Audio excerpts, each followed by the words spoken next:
સદગુરુદેવ કી જય, કબીર સાહેબ કી જય। अपने अपने माता पिता की जय। मुझ मंगलमय संत समाज યુપી ઉપર જોઈ રહેલા અને અહીં પધારેલા દેવીઓ દેવતાઓ સજ્જનો અને બાળકો, મારા વતી આપ સૌને જય ગુરુદેવ, જય ગુરુદેવ, જય ગુરુદેવ।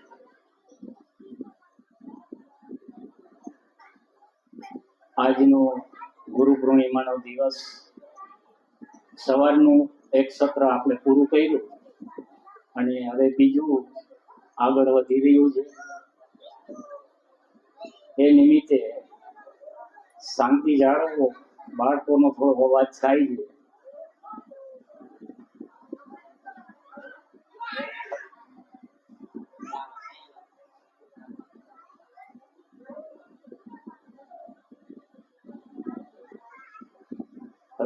સવારે આપણે ગુરુ વિશે ચર્ચા કરી કે ગુરુ ન હોય તો કેવી ભક્તિ થાય। બરોબર છે, અને ગુરુ કર્યા પછી કેવું આપણું જીવન હોય છે। પણ હવે પ્રશ્ન થાય છે કે ગુરુ કેવા કરે। આ પણ મહત્વની મુદત છે, કારણ કે ગમે ત્યાં ગુરુ ન કરાય। એટલે સદગુરુ કબીર સાહેબની એક બીજકની પ્રખ્યાત સાખી છે, જાતિ ન પૂછો સાધુ કી, પૂછ લીજીએ જ્ઞાન, મોલ કરો તલવાર की, पड़ी रहने दो म्यान कबीरा, पड़ी रहने दो म्यान।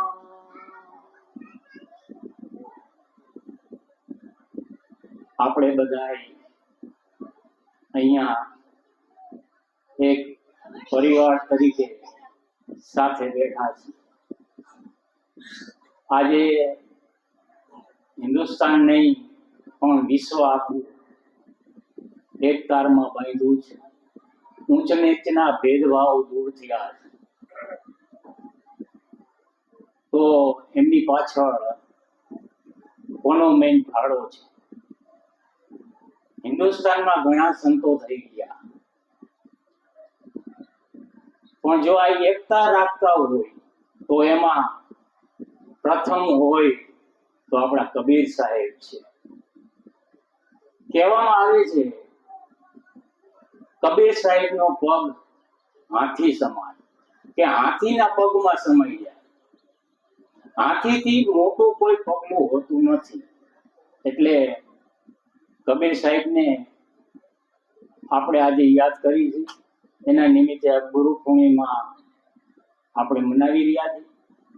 તો હવે સાખીનો મતલબ આગળ વધારીએ કે જાતિ ન પૂછો સાધુ, પૂછ લીજીએ જ્ઞાન। આ સંસારની અંદર એમાં હિન્દુસ્તાનમાં ઘણા આશ્રમ છે, ઘણા સાધુ સંતો છે। જો તમે પણ આશ્રમમાં જતા હશો, સંતોના સાનિધ્યમાં રહેતા હશો, સંતોને મળતા હશો, તો ક્યારેય સંતોની જાતિ ન પૂછવી। કબીર સાહેબ કહે છે કે જાતિ ન પૂછો, એનું જ્ઞાન પૂછી લો। જેમ તલવાર છે, તલવાર એક શાસ્ત્ર છે, યુદ્ધ વખતે આ કામ આવતા પહેલા। તો જો આપણે કિંમત કરવી હોય તો તલવારની કરાય, મિયાન કઈ કામમાં ન આવે। એટલે મિયાનને પડી રાખો, મોલ કરો તલવાર કા, એટલે ગુરુનું મોલ કરો। કિંમત ગુરુની છે, એ જ્ઞાન આપે છે, એ આપણે અંધારામાંથી પ્રકાશ તરફ લઈ જાય છે। તો હવે મુદ્દો આવે છે ગુરુ કેવા કરવા. આજે ગુરુ પૂર્ણિમાનો દિવસ, ઘણા આશ્રમો, મંદિરો એની અંદર આજ ગુરુ પૂર્ણિમા મનાવવામાં આવે છે. સંતો ગુરુજનોની સેવા થાય છે, પેટ પૂજા થાય છે. એમાં કેવા ગુરુ છે અત્યારે હિન્દુસ્તાનની અંદર? અત્યારે હાલમાં 75% એવા ગુરુ છે કે જેની પરખ આપણે કરવી જોઈએ. પરખ કર્યા વગર કોઈ ગુરુ પાસે દક્ષિણા ન લેવી. ગુરુ એવા છે કે આજે આ દિવસની અંદર ઘણી જગ્યાએ જોવા મળે છે. ગુરુજીને સોનાની વીંટીઓ આપવામાં આવે છે, ચેન આપવામાં આવે છે. જે લેડીઝ આશ્રમો છે એમાં સાધ્વીઓ છે તો એને સોનાની બંગડીઓ પણ ભેટ આપવામાં આવે છે. આ નજર દેખેલો મારો પ્રૂફ સાથેનો દાખલો છે. તો આવા અઢળક ગુરુ છે અને એ તમને અંધારામાં લઈ જાય છે. એનું મું છૂટું નથી અને તમે એને જો ગુરુ બનાવશો, અંધે અંધે પેલિયા રાહ દિખાવે કોણ. આંધળો ગુરુ હોય, આંધળો શિષ્ય છે. આંધળો ગુરુ હોય એનો શિષ્ય આંધળો જ હોય તો એ તમને ખાઈમાં નાખે, રસ્તો સાચો મળે નહીં. તો ગુરુ હંમેશા પરખ કરી અને કરવા જોઈએ. આજે હિન્દુસ્તાનમાં 75% એવા ગુરુઓ છે કે જે તમને બ્રહ્મમાં નાખે છે, પોતે બંધનમાં છે. કેસરી કપડા પહેરી લીધા, લીલા પહેર્યા, કાળા પહેર્યા, લાલ પહેર્યા, વ્હાઈટ પહેર્યા, ગુલાબી પહેર્યા, બ્રાઉન પહેર્યા, અલગ અલગ પ્રકારના ઘણા વેશધારી ગુરુ હોય છે. અને એ શિષ્યોની શોધમાં હોય છે અને કેવા કેવા ચમત્કાર કરી બતાવતા હોય છે. ચમત્કાર બતાવી અને આ પબ્લિકને, ભક્તોને છેતરતા હોય છે અને પોતાનું નામ ઊંચું કરતા હોય છે.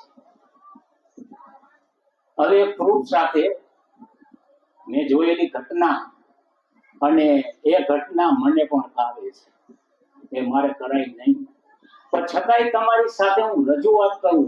એમાંથી જોવો તમે.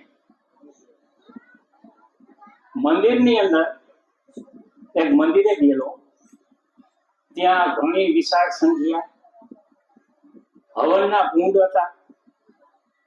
એમાં જે મેઇન કુંડ હતો એમાં ગુરુજી બેઠા હતા. એટલે ગુરુજીએ પબ્લિકને એવું કીધું કે આ કુંડની અંદર લાકડા પડ્યા છે, છાણા પડ્યા છે અને હું એની અંદર પાણી છાંટીશ. હવે તમે તર્ક કરો, વિચારો, તમને વિચારવાનો ટાઈમ કે લાકડા અને છાણા કુંડમાં પડ્યા હોય, એમાં પાણી છાંટવામાં આવે તો શું થાય? એનો જવાબ મને આપો. સામાન્ય તર્ક છે. લાકડા પડ્યા છે, છાણા પડ્યા છે, તમે ટ્રાય કરજો, એમાં પાણી નાખી જોજો તો શું થાય? જો કોઈને આંકડા ન ફાવતી હોય, આંકડા નો આ એક જાદુગરની કળા છે, તો એ પાણી નાખવાથી એ કુંડની અંદર આગ ઉત્પન્ન થાય. જેમ જાદુ પાણી નાખો એમ મોટી આગ, 5-7 ફૂટ સુધી આગ ઉત્પન્ન થાય. પબ્લિક વિચારમાં પડી જાય, ઓહો આ ગુરુ તો ભારે તપસ્વી છે, આને તો આપણે ગુરુ કરવા જોઈએ, આનામાં ઘણી શક્તિ છે. આવી ઊંધી શક્તિ, શક્તિ પાછળનું રહસ્ય છે. મને ફાવે છે. કંકુ કાઢવા, ચોખા કાઢવા, નાળિયેરમાંથી ચૂંદડી કાઢવી, આ બધા પ્રયોગ જોયા છે અને મને ફાવે છે, હું કરતો નથી. પણ આવું ભૂલું કરવું આ બધા. જો આગ કેવી રીતે થઈ એનો પ્રશ્ન લઈએ.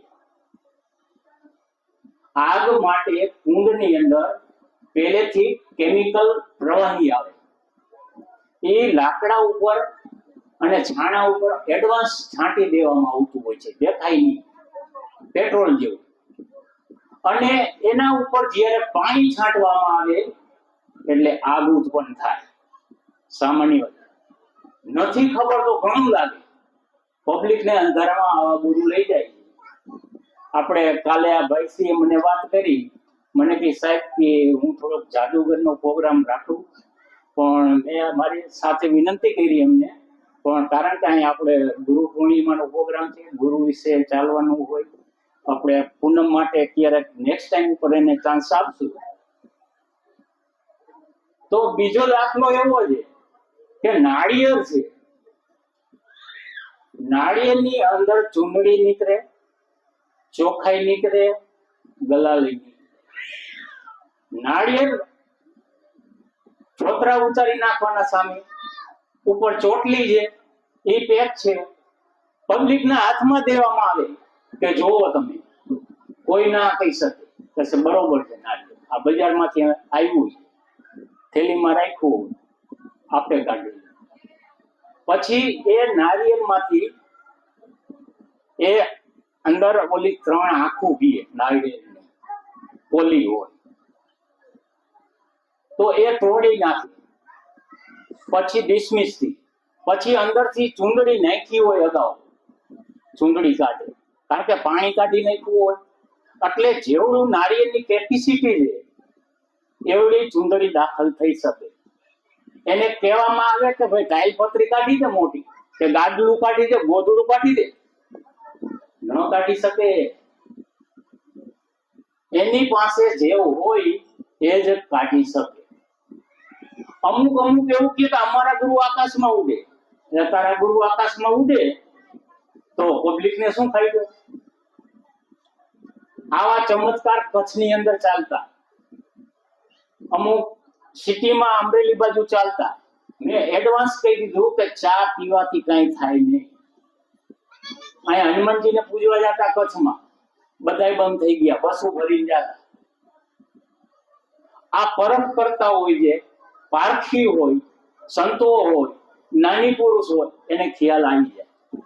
કારણ કાર્યની વ્યવસ્થા, જળ અને ચેતન, પ્રકૃતિ અને પુરુષ, આ નિયમ તમે સમજતા આવડી ગયા, આખા વિશ્વની લેબોરેટરી તમે કરી શકો. તંત્ર મંત્ર જાદુ ટોણાની ચમત્કારની આવી રીતે પબ્લિકને છેતરતા હોય છે.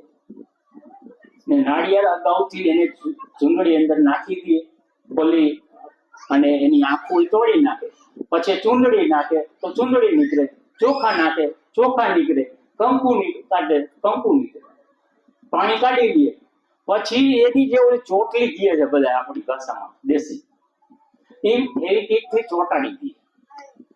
એટલે ગમે એના પબ્લિકને બતાવે કે ભાઈ નારિયેળ બરોબર છે ને, આમાં કઈ છે, જોવે કે ના નારિયેળ તો બરોબર છે.